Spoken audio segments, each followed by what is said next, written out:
یا ایھا الذین آمنوا کتب علیکم الصیام کما کتب علی الذین من قبلکم لعلکم تتقون۔ معزز سامعین گرامی قدر، کل آپ کے سامنے اس آیت مبارکہ کے حوالے سے چند گزارشات کو رکھا تھا کہ روزے کے رمضان کا صیام کا بنیادی فلسفہ اور مقصد یہی ہے کہ میں اور آپ متقی بن جائیں۔ میں اور آپ اگر خوف خدا میں مبتلا نہ ہوئے، نیک اعمال کی طرف اس مہینے میں آ جانے کے بعد، داخل ہو جانے کے بعد، ایک روزہ رکھ لینے کے بعد بھی اگر ہم نے نیکیوں کا کوئی میدان یا نیکیوں کے موسم بہار سے فائدہ نہ اٹھایا تو گویا ہم رمضان کے اس مقصد کو فوت کر چکے ہیں۔ اسی لیے نبی کریم صلی اللہ علیہ وسلم نے ارشاد فرمایا، بہت سے روزے دار ایسے ہیں جن کو اپنے پورے دن کے روزے میں سوائے بھوک اور پیاس کے کچھ نہیں ملتا، اور بہت سے قیام کرنے والے ایسے ہیں کہ جن کو اپنے قیام سے تھکاوٹ کے علاوہ کچھ نہیں ملتا۔ اللہ تعالی ہم سب کو محفوظ کرے، ہم قیام بھی کریں اور ہمیں قیام سے ثواب نہ ملے، ہم بھوکے پیاسے بھی رہیں، پورا دن محنت مزدوری بھی کریں اور اللہ کے لیے کھانا پینا بھی چھوڑیں، اور پھر آخر میں نوید یہ ہو کہ اس بندے کو اس روزے سے بھوک اور پیاس کے علاوہ کچھ نہیں ملا، تو یہ کتنا بڑا گھاٹے کا اور خسارے کا سودا ہے۔ اور دوسری طرف اگر روزہ اللہ رب العزت کے اوپر ایمان رکھتے ہوئے اس نیت سے رکھا ہے، اللہ گناہ تو بہت کیے ہیں، اللہ گناہ گار تو بہت ہوں، بہت گناہ گار ہوں، ہر گناہ ہے، زبان کے گناہ ہیں، آنکھوں کی خیانتیں ہیں، معاملات کچھ گڑبڑ ہیں، لیکن اگر صرف ان 30 دنوں کے روزے رکھے، میں پچھلی جو آپ کے سامنے گزشتہ روز اس کے فضائل بیان کیے تھے، اس کو قطع نظر رکھتے ہوئے صرف ایک رمضان کی بات ہو رہی ہے۔ آج ہی سے جس نے یہ نیت کر لی، من صام رمضان ایمانا واحتسابا غفر له ما تقدم من ذنبه، صرف اس نیت سے روزہ رکھا کہ میں اللہ رب العزت ایمان کے عالم میں روزہ رکھ رہا ہوں اور احتساب کی نیت سے روزہ رکھ رہا ہوں، غفر له ما تقدم من ذنبی، سابقہ جتنے گناہ تھے صرف ان 30 روزوں کو رکھنے کی وجہ سے ایسے معاف ہو جائیں گے جیسے آج ماں کے پیٹ سے پیدا ہوا۔ اور صرف روزے رکھنے کے حوالے سے یہ بات نہیں ہے، بلکہ اگر آپ غور کریں تو اس سے ملتی جلتی 2 اور حدیثیں بھی ہیں، اور انشاءاللہ جب موقع آئے گا تو شہر رمضان الذی انزل فیہ القرآن کے حوالے سے تفصیلاً بات کریں گے۔ لیکن ایک حدیث بڑی اہم ہے، من قام رمضان ایمانا واحتسابا غفر له ما تقدم من ذنبی، یہ اگر اس حدیث کے اوپر آپ غور کریں تو حقیقت میں یہ حدیث رحمت کے باب میں سابقہ حدیث سے زیادہ ہے۔ روزہ رکھنا تو پھر بھی کسی کے لیے مشکل ہو سکتا ہے، روزہ رکھنا، پورے دن کی بھوک پیاس کاٹنا، جن کو ٹریننگ نہیں ہوتی، جن کی ترتیب اور تربیت اور ترتیب ایسی نہیں ہوتی، ان کو روزہ رکھنا ابتدائی طور پہ ہو سکتا مشکل لگے، لیکن ایمانداری سے بتلائیے 30 دن 8 رکعت تہجد پڑھنا یا 30 دن 11 رکعت، کل ملا کے 11 رکعت ہی بنتی ہے نا۔ نبی کریم صلی اللہ علیہ وسلم رمضان غیر رمضان 11 رکعت ہی قیام کیا کرتے تھے۔ صرف رمضان کے اندر جو بندہ، میں اختلاف کے اندر نہیں پڑتا، جو زیادہ کرنا چاہتا کرے، اس کو جو اس کا نظریہ ہے، اگر اس کا شرح صدر ہے وہ اس کے اوپر چلتا رہے، لیکن قیام کا پورا اجر و ثواب ان 11 رکعتوں کو پا لینے والے کو مل جائے گا۔ کیوں؟ اگر صرف یہ 11 رکعتیں ان 30 دنوں میں ادا کرتا ہے، اور آج آپ نے نیت کرنی ہے انشاءاللہ کہ ہم 11 رکعت قیام ہر صورت کریں گے، اور اس کی مقدار کیا ہونی چاہیے؟ اس کے بارے میں حقیقت بات یہ ہے کہ جو بندہ امام کے ساتھ آ کے قیام کر رہا ہے، اس کے اندر بھی اجر و ثواب کی بہت بڑی بات ہے۔ پہلی بات، جو صرف 11 رکعت پڑھے گا 30 دن، صرف 11 رکعت پڑھتا ہے، ابھی امام کی بات نہیں ہو رہی، وہ انشاءاللہ قیام کو پالے گا، اور اس حدیث کے مصداق وہ 30ویں روزے ایسے ہو جائے گا جیسے آج ہی اپنے ماں کے پیٹ سے پیدا ہوا۔ آپ نے وعدہ کرنا ہے، کسی دن آپ رہ بھی گئے ہیں، امام کے پیچھے نہیں بھی پڑھ سکے، تو آپ نے گھر کے اندر 11 رکعت کا قیام کرنا وعدہ کرتے ہیں انشاءاللہ؟ رمضان ہے، 30 دن ہے، گنتی کے دن ہے، گنتی کے دن ہے، اللہ بھی کہہ رہا ہے گنتی کے دن ہے، ان کے اندر کام کر لو، اللہ تعالیٰ کی طرف سے تمہیں اجر و ثواب میں کسی قسم کی کوئی کمی نظر نہیں آئے گی۔ ہاں دوسری بات یہ ہے کہ کیا امام کے ساتھ قیام کرنے والا بھی قیام کو پڑھا لیتا ہے؟ تو اس کے بارے میں تو اضافی حدیث سے فوائد کی موجود ہیں کہ جو بندہ نبی کریم صلی اللہ علیہ وسلم نے ایک رات قیام کیا تو نبی کریم صلی اللہ علیہ وسلم نے آدھی رات تک قیام کروایا تو صحابہ کہنے لگے کاش آج صبح تک قیام ہو جاتا، کاش آج صبح تک ہی قیام ہو جاتا، پوری رات کھڑے رہتے۔ تو نبی کریم صلی اللہ علیہ وسلم نے امت کے اوپر تخفیف کرتے ہوئے، یہ اللہ کی طرف سے رحمتیں ہیں، یہ کتنی بڑی رحمت ہے، آپ گھر کے اندر 11 رکعت بھی پڑھ رہے ہیں، آپ کو قیام اللیل کا ثواب مل گیا۔ اور دوسری، آج کل اگرچہ ہمارا بھتیجا سہل بیٹا کچھ لمبی کراتا ہے لیکن یہ کوئی لمبی، اس کا بھی جو قیام ہے بعض ساتھی کہتے ہیں کوئی قطعاً لمبا نہیں ہے، لیکن وہ صحابہ آدھی رات کے قیام کے بعد کہہ رہے ہیں پوری رات کیوں نہیں کرایا؟ تو نبی کریم نے رحمت کی کتنی عظیم حدیث بیان کی کہ جو امام کے ساتھ قیام میں شامل ہوا اور امام کی مرضی ہے لمبا کرے یا چھوٹا، امام کے ساتھ قیام میں شامل ہو گیا اور امام کے ساتھ قیام سے نکل گیا، اب امام چاہے گھنٹے کا قیام کروا رہا ہے، چاہے آدھے گھنٹے کا کروا رہا ہے، چاہے 2 گھنٹے کا کروا رہا ہے، نبی کریم صلی اللہ علیہ وسلم نے ارشاد فرمایا اس کے لیے پوری رات کے قیام کا اجر و ثواب لکھ دیا جائے گا۔ اور اگر بات آئی ہے تو چند باتیں اور بھی پوری رات کے قیام کے حوالے سے سمجھ لیجئے کہ شاید پھر بعد میں اس بات کو دہرانے کا موقع نہ ملے۔ نبی کریم صلی اللہ علیہ وسلم نے ارشاد فرمایا، اور میرے بھائیوں انشاءاللہ آئندہ آنے والے دروس میں اس حوالے سے ضرور گفتگو کرنی ہے، کیونکہ یہ اسلام کا بنیادی رکن ہے نماز، اور اس کی طرف سے اگر ہم غفلت کرتے ہیں تو ہم کیسے مسلمان ہیں؟ پھر ہم نام ہی کے مسلمان ہیں، اگر اسی میں غفلت میں مبتلا ہیں تو صحیح معنوں میں مسلمانی کا حق ادا نہیں کیا۔ نبی کریم صلی اللہ علیہ وسلم نے ایک جو جزوی بات ہے وہ سمجھ لیجئے جو قیام کے حوالے سے ہے، ارشاد فرمایا جو بندہ رات کو عشاء کی نماز امام کے ساتھ ادا کرتا ہے، یہاں پہ اب اضافی تہجد کی بات نہیں ہو رہی، یہ آپ کو ایک اضافی فائدے کی بات بتلا رہا ہوں، صرف امام کے ساتھ عشاء کی نماز پڑھنے والا ایسے ہے کہ اس نے آدھی رات کا قیام کر لیا اور اسی رات کی فجر کو جو آنے والی ہے اس فجر میں بھی امام کے پیچھے باجماعت نماز کو ادا کر لیا، تو اس بندے کے اوپر اللہ رب العزت پوری رات کا قیام اجر و ثواب کے لیے لکھ دیتا ہے۔ صرف عشاء کی نماز باجماعت، صرف فجر کی نماز باجماعت، پوری رات کا قیام آپ کے نامہ اعمال میں لکھ دیا گیا، اور کیا چاہیے؟ اور اسی پر بس نہیں ہے، جزوی طور پہ قیام اللیل کی محدثین نے جو احادیث اکٹھی کی ہیں ان میں ایک حدیث یہ بھی ہے کہ کوئی بندہ صرف 100 آیات کے ساتھ قیام کرتا ہے، اور بعد نے لکھا نہیں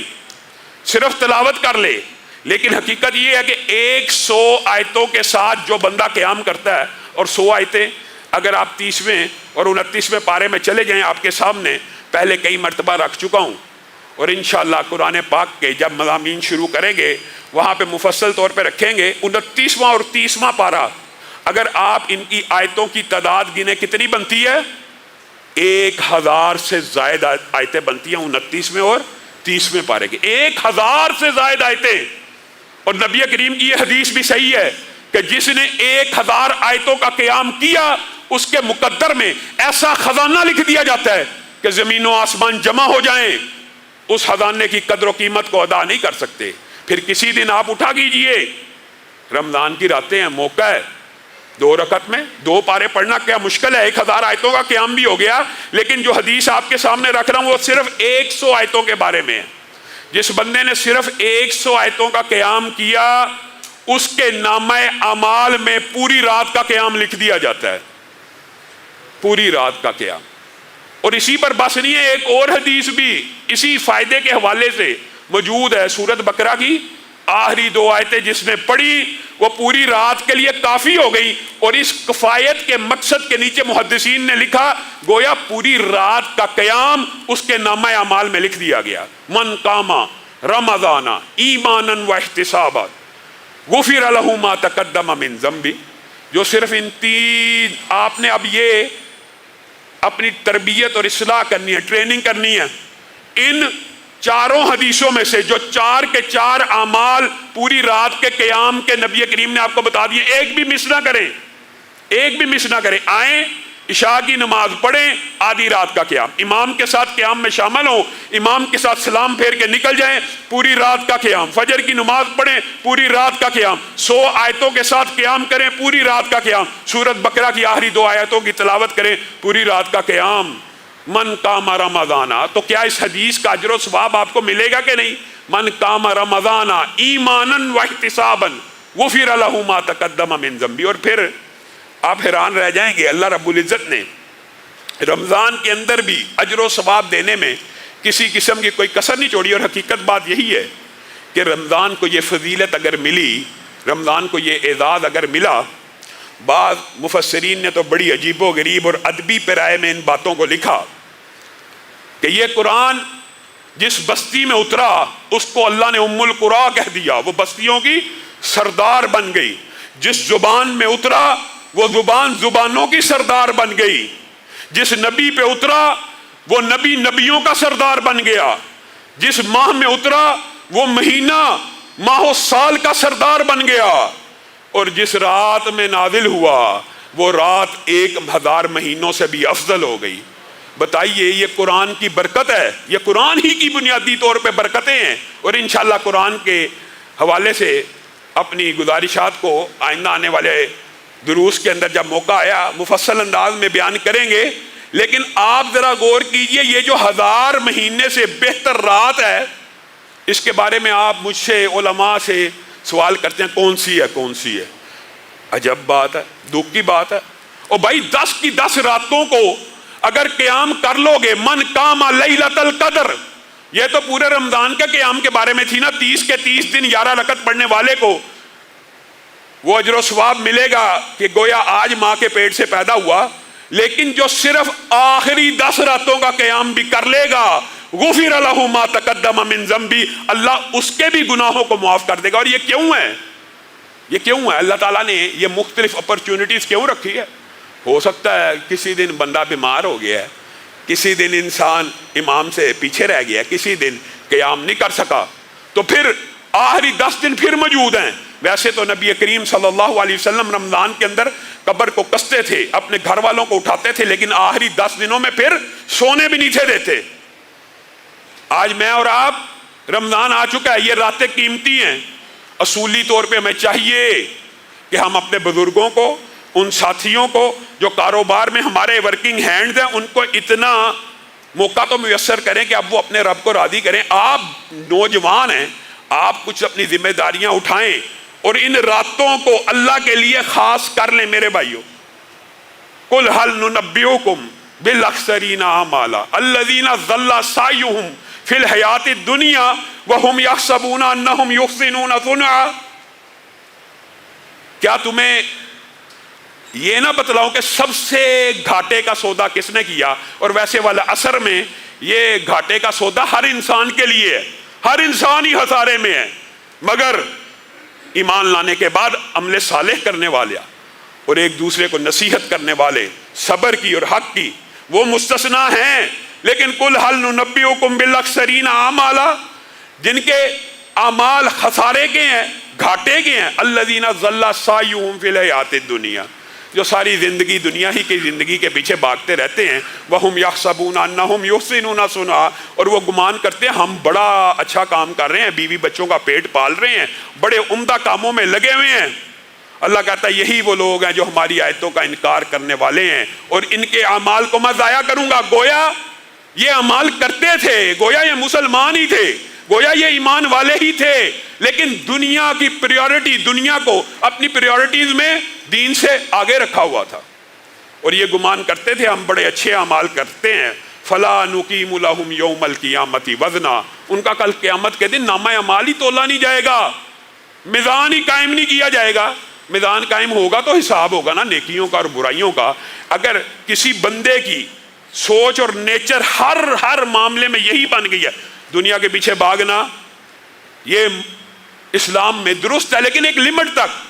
ہر کام میں ہی دنیا کے پیچھے بھاگنا۔ نبی کریم صلی اللہ علیہ وسلم لیٹے ہوئے ہیں، لیٹ کے اٹھے، آپ کے چہرے پہ چٹائی جس کے اوپر لیٹے ہوئے تھے یا قلین، اس کا نشان لگ گیا۔ صحابہ کے کلیجوں کو چوٹ پہنچی، ہمارے نبی ہیں، خاتم النبیین ہیں، سید الانبیاء ہیں، والی بت ہیں، ریاست کے سردار ہیں، اتنے عظیم انسان ہیں، چہرے کے اوپر چٹائی کے قلین کے جس کے اوپر لیٹے تھے، آپ کبھی لیٹے چادر کے نشان بھی پڑ جاتے ہیں، اسی طرح کا نشان نبی محترم کے چہرے پہ پڑ گیا۔ صحابہ کا کلیجہ ہلنا شروع ہو گیا۔ اے اللہ کے رسول، آپ کو نرم بچھونا نہ لا کے دے دیا جائے؟ ایک نرم بچھونا کوئی رسول اللہ صلی اللہ علیہ وسلم کو کا محل بنا دیا جائے، کوئی لگژری ولاز بنا دیے جائیں، ایک نرم بچھونا نہ لا دیا جائے؟ رسول اللہ صلی اللہ علیہ وسلم نے کہا تم کیا سمجھتے ہو، میں محمد صلی اللہ علیہ وسلم اور دنیا کی مثال میرے لیے ایک مسافر خانے جیسی ہے، میں یہاں پہ مفہوم یہ ہے ہمیشہ رہنے کے لیے نہیں آیا، میری ایک راہ چلتے مسافر کی سی زندگی ہے جو کچھ دیر کے لیے کسی درخت کے نیچے ٹھہر جاتا ہے، کسی درخت کے نیچے ٹھہر کے آرام کر لیتا ہے۔ یہ دنیا میں محمد صلی اللہ علیہ وسلم کے لیے ایسی ہے، اور میرے اور آپ کے لیے ساری آرزوؤں کے محلات، سارے کے سارے ارادے، سارے کے سارے عزائم اسی دنیا میں پورے کرنے ہیں۔ اور دنیا کی زندگی نبی کے لیے ایک مسافر کی طرح ہے کہ میں یہاں پہ آرزوؤں کی محلات سجانے کو نہیں آیا۔ تم مجھے نرم بچھونے کا کہتے ہو، اگر مجھے نرم بچھونا نہ بھی ملے گا، زندگی تو گزر جائے گی، دنیا تو بیت جائے گی، مجھے نرم بچھونے سے کیا لینا دینا۔ اور میرے صحابہ، ایک مرتبہ نبی کریم نے دنیا کی حقیقت کو بیان کرنے کے لیے صحابہ کو اکٹھا کر بھی لیا، اور میرے صحابہ وہ سامنے پہاڑی کے اوپر ایک مردہ بکری کا بچہ پڑا ہوا ہے، کون ہے جو مجھ سے ایک درہم میں خریدے گا؟ صحابہ کہنے لگے کوئی بے وقوف ہی ہوگا، اے اللہ کے رسول، جو ایک درہم ایک مردہ بدبودار بکری کے بچے کو جو مرا ہوا ہے اس کے لیے استعمال کرے گا، وہ بے وقوف ہی ہوگا۔ کہا یہ بکری کا بچہ تمہاری نظر میں جتنا حقیر ہے، اللہ کی قسم پوری دنیا اللہ کی نظر میں اس سے بھی زیادہ حقیر ہے۔ اس دنیا کے پیچھے ایک دوسرے کے مال کو لوٹ رہے ہو، ایک دوسرے کے ساتھ خیانت کر رہے ہو، ایک دوسرے کا حق مار رہے ہو، بہنوں کو حصے نہیں مل رہے، وراثتیں صحیح تقسیم نہیں ہو رہی، اس دنیا کے مال کے لیے سود کھا رہے ہو، خیانتیں کر رہے ہو۔ یہ مال جتنا مرضی سونا تیرے پاس ہو، جتنی مرضی چاندی تیرے پاس ہو، جتنے مرضی ہیرے تیرے پاس ہو، وَلِلَّهِ مِيرَاثُ السَّمَاوَاتِ، اور صرف آسمان کی نہیں، زمین کی میراث بھی اللہ کی۔ اللہ کی قسم دنیا میں کوئی ایسا نہیں ہے۔ یہ اللہ تعالیٰ نے عجیب و غریب آیت بیان کی ہے، اگر بندہ غور کرے، عقل ٹھکانے آ جائے۔ جتنا سونا زمین پہ نازل ہوا ہے یہ زمین پہ ہی رہ جانا ہے، صرف انتقال ہوتا ہے، صرف منتقلی ہوتی ہے، کوئی بندہ کھا نہیں جاتا، کوئی بندہ اس کو ہضم نہیں کر جاتا، ڈیکوریشن کی چیز ہے، اسی دنیا میں رہ جانی ہے اور وارثوں کے لیے چھوڑ کے چلے جانی ہے اس دنیا کے پیچھے۔ اسی لیے رسول اللہ صلی اللہ علیہ وسلم نے ایک مرتبہ عبداللہ ابن عمر کو پکڑ بھی لیا اور کہا بیٹے کن فی الدنیا کانک غریب او عابر السبیل، ہے میرے بیٹے دنیا اس طرح گزار جیسے تو اجنبی ہے۔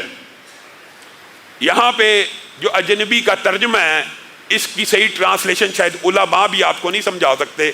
جو عربی جاننے والے ہیں وہی سمجھ سکتے ہیں۔ کن فی الدنیا کانک غریب، دنیا میں ایسے رہ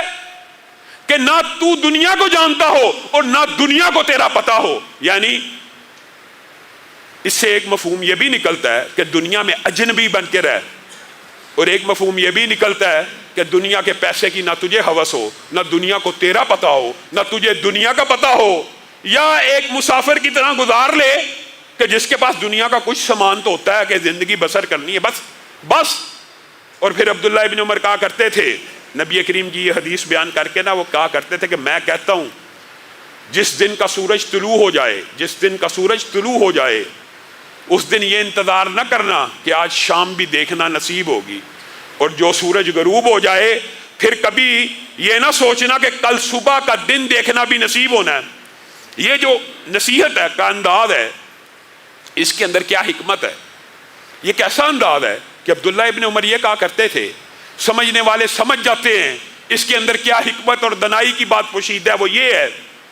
کہ اگر بندہ یہ گمان کر لے آج آپ میں سے کسی کو، کہنے والے کو بھی اور سب سننے والوں میں سے کسی ایک کو یہ گارنٹی مل جائے، پتہ لگ جائے آج آخری دن ہے، ایمانداری سے بتلائیے گا، ایمانداری سے، آپ میں سے کسی ایک کو یہ 100% یقین ہو میری زندگی کا آخری دن ہے، تو کیا آپ اس دن کا 1 سیکنڈ بھی ضائع کریں گے؟ اللہ کی قسم آپ جٹ جائیں گے کہ رب کے سامنے آج پیش ہو جانا ہے تو اپنے رب کو عمدگی سے، طریقے سے منا لوں۔ اسی لیے ابن جوزی کا آپ کے سامنے کول رکھا تھا کہ اللہ کی قسم قبر والوں کو 1 دن کی مہلت بھی ملے دنیا میں آنے کی تو وہ کیا تمنا کریں گے، کاش ہمیں رمضان کا 1 دن مل جائے۔ اسی لیے عبداللہ ابن عمر کہہ رہے ہیں جو دن شروع کر رہے ہو یہ نہ سوچنا کہ اس کی شام بھی دیکھنی ہے۔ آپ اگر اپنی لائف کو اس طرح گزاریں گے کہ ہر دن آخری دن، ہر رات آخری رات، تو اللہ کی قسم آپ کی زندگی کا وہ دن آخری دن آ ہی جانا ہے، وہ رات آخری رات آ ہی جانی ہے کہ جس رات کو اور دن کو آپ اللہ کو منانے میں لگے ہوئے ہیں اور اپنے رب کے سامنے کھڑے ہونے کا انتظار کر رہے ہیں، وہ دن آ جانا ہے۔ ہمیں کیا پتا وہ کون سا دن ہے۔ جناب طلحہ بن عبید اللہ کی جو حدیث آپ کے سامنے رکھی تھی جمعے کے اندر، وہ کتنی عظیم حدیث ہے کہ ایک بندہ عبادت گزار شہید ہو گیا 1 سال پہلے، اور ایک بندہ کم عبادت گزار تبھی موت فوت ہو گیا، تبھی موت فوت ہونے والا 1 درجہ اوپر ہے، اور صرف 2 باتیں اس کو کہی جا رہی ہیں، صرف 2 باتیں۔ اے اللہ کے رسول یہ کیسے ممکن ہے؟ صحابی بھی کہ خواب میں دیکھا ہے، کیسے ممکن ہے؟ وہ کم عبادت گزار ہے، وہ اوپر کیسے چلا گیا؟ رسول اللہ صلی اللہ علیہ وسلم نے 2 عمدہ باتیں بیان کی ہے۔ کیا اس نے زندگی میں 1 رمضان زیادہ نہیں تھا پایا؟ کیا اس نے 1 سال زیادہ نمازیں نہیں تھی پڑھی؟ گویا یہ جو فرائض ہیں انسان یہ سمجھتا ہے یہ ہمارے پر بوجھ ہے، ہمارے پر فرض کر دیا گیا ہے۔ فرض کر دینے کے بعد اس کا اجر و ثواب بھی بے حد زیادہ ہے کہ کم عبادت کرنے والا اور تبھی موت فوت ہونے والا صرف 1 رمضان کے زیادہ روزے رکھنے کی وجہ سے اور 1 سال کی نماز فرض جو ہیں زیادہ پڑھنے کی وجہ سے اس جنتی سے اتنا اوپر ہے کہ جتنا آسمان اور زمین کا فاصلہ ہے۔ میں نے اور آپ نے اس رمضان سے یہ دروس اور یہ عبرتیں حاصل کرنی ہیں، تبھی ہماری زندگی میں اصلاح آنی ہے۔ اللہ رب العزت جو کہا گیا، جو سنا گیا، اس کو سمجھنے کی توفیق عنایت فرمائے۔ سبحان ربک رب العزت عما یصفون وسلام علی المرسلین والحمد للہ رب العالمین۔